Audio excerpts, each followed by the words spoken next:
Back to the Bharat fact और भारत अद्भुत Bharat fact में दोस्तों आज मैं बात कर रहा हूँ गणेश पडवाल और जो है मेरे चैनल में मैं नई बात आपके सामने पेश करने लाया हूँ। इस नए मुकाबले में देखिए क्या मिलता है आपको नया इशू। तो देखते हैं दोस्तों, आज आधुनिक काल में वर्तमान काल में भी भारत में ऐसी बहुत सारी बातें आप लोग सुनते हैं जो रामायण को काल्पनिक कहा जाता है। लेकिन यहाँ एक आपको इस चित्र में दिखाई दे रहा एक साइंटिस्ट ये जो है, ये साइंटिस्ट न्यूयॉर्क का है। जी हाँ, ये न्यूयॉर्क का साइंटिस्ट है जिनका नाम है जॉन्स वॉल्टर। जॉन्स वॉल्टर ने 1891 में, जी हाँ दोस्तों, 1891 में जॉन वॉल्टर ने क्या किया था, एक शोध किया था 1891 1891 में। तो इस शोध के अनुसार जॉन वॉल्टर ने क्या बताया था कि जो भारत है, भारत और पाक के बीच, श्रीलंका के बीच पाक जल संधि के अंदर जो सेतु बनाया गया है, वह सेतु निर्माण जो है लगभग 10 मीटर अंदर पानी में जा चुका है, लेकिन यह आज भी बचा हुआ है।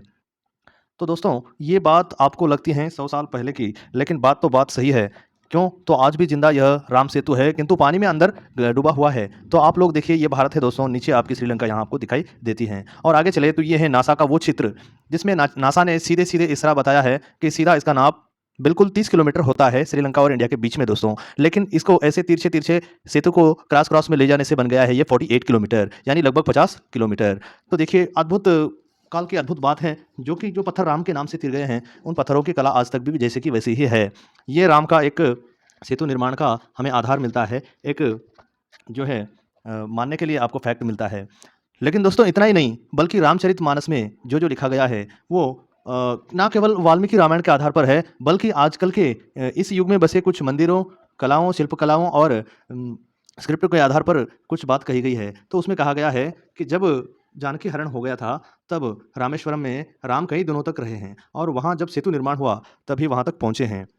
उनके आधारों के अनुसार बताया गया है, हर आधार पर एक श्लोक भी उसमें पाया जाता है। जैसे आप कहते हो कि भैया, जैसे आजकल देखा जाए तो आप लोग मानते होंगे कि राम सेतु कहाँ पर हुआ और रामेश्वरम का लिंग कहाँ है। तो यहाँ इस भाग में, इंडिया के इस भाग में रामेश्वरम का जो है दोस्तों, ये सेतु यहाँ से शुरू होता है और यहाँ रामेश्वरम में आपको राम के हाथों से बनाया हुआ शिवलिंग भी मिलता है। और इस शिवलिंग की गाथा और इस श्रीलंका की गाथा भी उस रामचरितमानस में मिलती हैं, इस प्रांत के अनुसार, ना कि वाल्मीकि रामायण के अनुसार।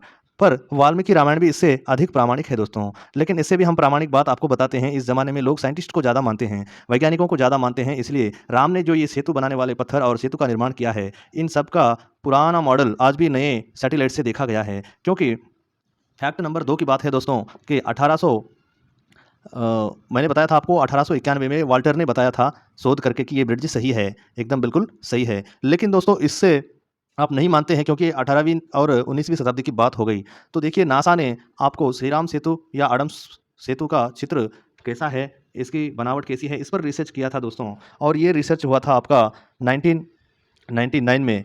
जी हाँ, 1999 में, 1999 में यह अमेरिका के सैटेलाइट ऑर्गेनाइजेशन ने रिसर्च किया था दोस्तों। और इस बात को लागू किया था 2001 में। और इस बात को लागू करने के लिए उन लोगों ने बहुत सारे प्रूफ भी इकट्ठे किए हैं, जो आप नेट पर, गूगल पर, कहीं यूट्यूब में, जहाँ भी चाहे, जहाँ भी आप देख सकते हैं, इसको आप प्राप्त कर सकते हैं। इसके दोस्तों इतना ही नहीं, बल्कि पीडीएफ में आपको ऑर्गेनाइजेशन नासा के वेब नोट्स भी मिल जाते हैं, जो कई साइंटिस्टों ने पुराने ज़माने में बनाए हैं।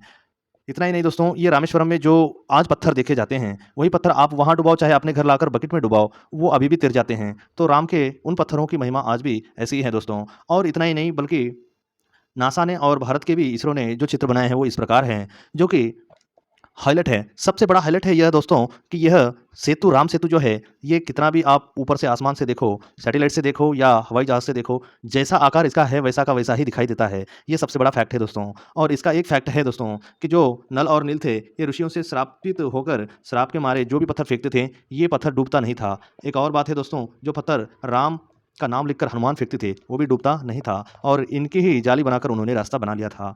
यही सबसे बड़ा फैक्ट है दोस्तों। आपको श्री राम के बारे में जो जैसा लगा वैसा कमेंट करिए, लेकिन राम का जो है आधार, वो आज भी आधार है। इतना ही नहीं दोस्तों, हमारे यहाँ 3000 से 4000 प्राचीन ग्रंथों में भी राम का नाम मिलता है। और दोस्तों, राम के नाम पर बहुत सारे किंग टाइटल भी होते हैं, जो आजकल भी मौजूद है। थाईलैंड में किंग टाइटल किंग रामा पर होता है। और दोस्तों, आजकल राम को मानने वाले देश बहुत सारे हैं दोस्तों। और जैसे इंडोनेशिया है, इंडोनेशिया में भी अनेक कलाकृतियाँ और नाटक वहाँ रामायण के होते रहते हैं। और मोरल वैल्यू की एक सब्जेक्ट इंडोनेशिया ने रामायण को छात्रों के लिए भी रखा है।